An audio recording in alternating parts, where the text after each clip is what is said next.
ఏపీలో gold mines షురు.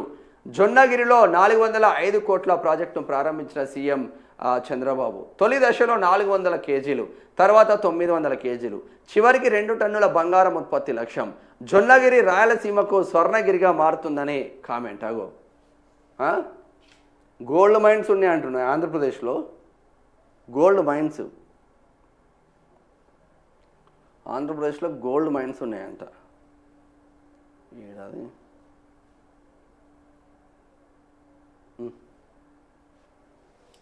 ఇదే జెండా ఊపిన్లే. ఏపీలోను కర్నూలు జిల్లా పత్తికొండ సమీపంలోని జొన్నగిరి గోల్డ్ ఫీల్డ్స్లో గోల్డ్ మైన్స్ ప్రారంభమయ్యాయి. బుధవారం ఈ ప్రాజెక్టును ఆ రాష్ట్ర సీఎం చంద్రబాబు నాయుడు ప్రారంభించారు. జొన్నగిరి ఇకపై స్వర్ణగిరిగా మారుతుందని ఈ సందర్భంగా చంద్రబాబు అన్నారు. రాయలసీమ అభివృద్ధికి కీలక మలుపు అవుతుందన్నారు. దేశంలోని అతిపెద్ద ప్రైవేట్ గోల్డ్ మైనింగ్ ప్రాజెక్టులో ఇది ఒకటిదని. ప్రైవేట్ గోల్డ్ మైనింగే, ప్రభుత్వాన్ని కాదు. ప్లాంట్ విస్తరణలో భాగంగా 2వ యూనిట్ నిర్మాణానికి సీఎం శంకుస్థాపన చేశారు.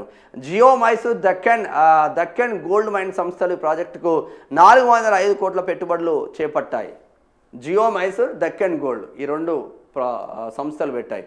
బంగారం తవ్వకం, శుద్ధి, ప్రాసెసింగ్ విక్రయాలన్నీ ఇక్కడే జరుగుతాయని తెలిపారు. తొలి ఏడాది 400 కేజీల బంగారం ఉత్పత్తితో ప్రారంభమై తదుపరి దశలో 900 కేజీలు, ఆపై 2 టన్నుల వరకు ఉత్పత్తి జరుగుతుందని సంస్థ ప్రతినిధులు ప్రభాకరన్, నవీన్ లాల్ చంద్ర సీఎం చంద్రబాబుకు వివరించారు. ఈ సందర్భంగా జొన్నగిరిలో ఉత్పత్తి చేసిన బంగారంతో తయారైన ఆంధ్రప్రదేశ్ మ్యాప్ను సంస్థలు ప్రభుత్వానికి బహుకరించాయి. అలాగే రాష్ట్రంలో ఉత్పత్తి అయ్యే బంగారాన్ని స్థానిక జ్యువెలరీ వ్యాపారులకు విక్రయిస్తామని సంస్థలు ప్రకటించాయి. తొలి దశలో Vasavi jewellers, Sai Santosh jewellers, Madhumurthy jewellers, emerald jewellers వంటి సంస్థలు బంగారం అందజేస్తాయి. గోల్డ్ మైన్స్ స్టార్ట్ అయినాయి. 405 కోట్లతో పెట్టుబడులు పెట్టిళ్ళు 2 ప్రైవేట్ సంస్థలు. వచ్చిన బంగారం కూడా ఏ సంస్థలకు అమ్మాలో కూడా ఎంఓయూలు చేసుకున్నారు. మొత్తం మీద ఆంధ్రప్రదేశ్లో కూడా బంగారు గనులు వస్తున్నాయి. మన దగ్గరేమో బొగ్గు బావులు ఉన్నాయి, ఆంధ్రప్రదేశ్లో గోల్డ్ బావులు వస్తున్నాయి. చూడాలి మరి ఎంతవరకు పోతుంది. మంచిదే ముచ్చటే. రాయలసీమ రతనాల సీమ అవుతుందేమో మరిగా.